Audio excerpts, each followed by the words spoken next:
Okay, so we are going to do a problem called a non-conducting sphere, and it involves this sphere that has a large radius of 2.3 centimeters, and then we're trying to find the electrical field at a point 1.6 centimeters away from the center. So we're inside of this sphere still, but we're not quite out of it. If we were out of it, we could just use the regular electrical field formula of K QR over QR squared, but we're not. So we need to use a different formula. What we need to use is Gauss's law. So that would be Q enclosed over epsilon naught equals E A. This is E dot A technically, but because we're going through 90 degrees, the dot product we don't need to do that because the angle here would just end up being 1. So we can just do multiplied by A. Another thing too is this Q enclosed is not this Q. This is the Q enclosed of the Gaussian sphere, Gaussian surface that we're measuring. So what this is going to end up actually being is the charge over the volume of the outer times the volume of the inner.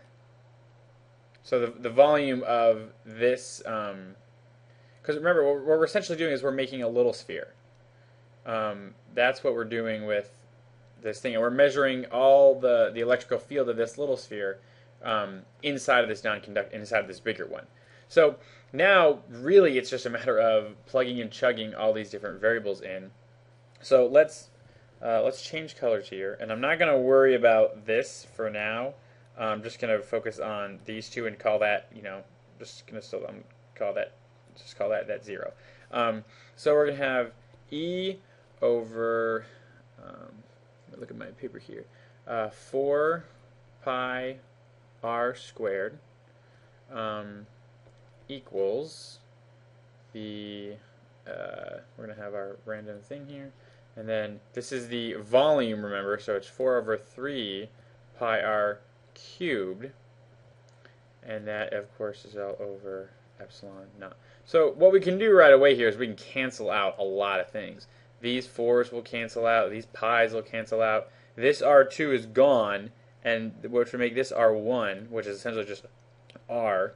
So that's going to give us, I'll plug that back in here, V over VO for V outer times R over 3 times 1 over epsilon naught equals E. Because we got rid of everything over here, and we're solving for E anyway, so it works even better.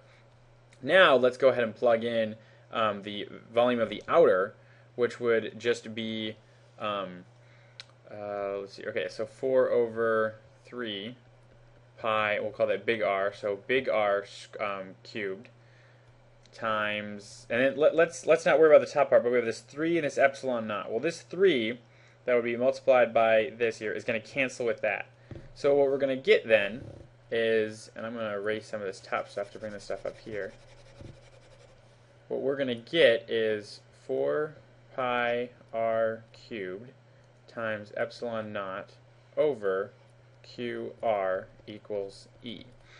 Now we could plug and chug that, but an easier thing to do is we know that 1 over 4 pi epsilon naught is equal to K, which in most things is, in most physics, 8.99 times 10 to the negative 9th. So we can substitute that back in to get K QR over R cubed. And that is going to equal your electric field. I solved it, and my final answer was 78026 newtons per coulomb using these variables here. So if you want to solve it your own and double check that answer, but really you're plugging and chugging into this equation, and now you see how we derive it. Now the second question asks, I'm going to go ahead and just make a new document here. The second question is asking, well, what about at a distance 0.031 centimeters away? Well, our sphere, now remember, now I kind of screwed it up. But our sphere, remember, the radius is only 0.023. So we are officially out of the sphere. So now we have this sphere object, and we're measuring a point outside of it.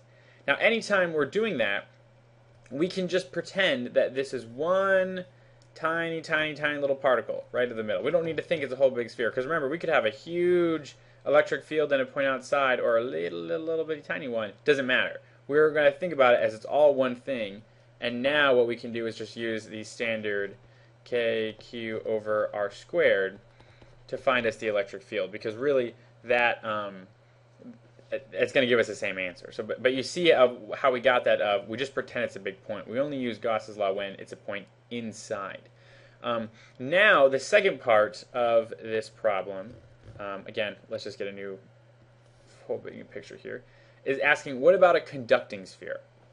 Well, in a conducting sphere, remember, in any conducting surface, you're going to have, so we have this charge here. In a conducting surface, there's no electric field inside. And remember, a conducting surface, the particles are allowed to move freely. So in a non-conducting surface, it's more like let's think like a very thick goo, versus a conducting surface is almost like a vacuum. It's not a vacuum, but you think of it, the particles treat it like a vacuum of air of very low resistance. It's something they can move around, like metal would be a conducting surface. They can move very freely in metal.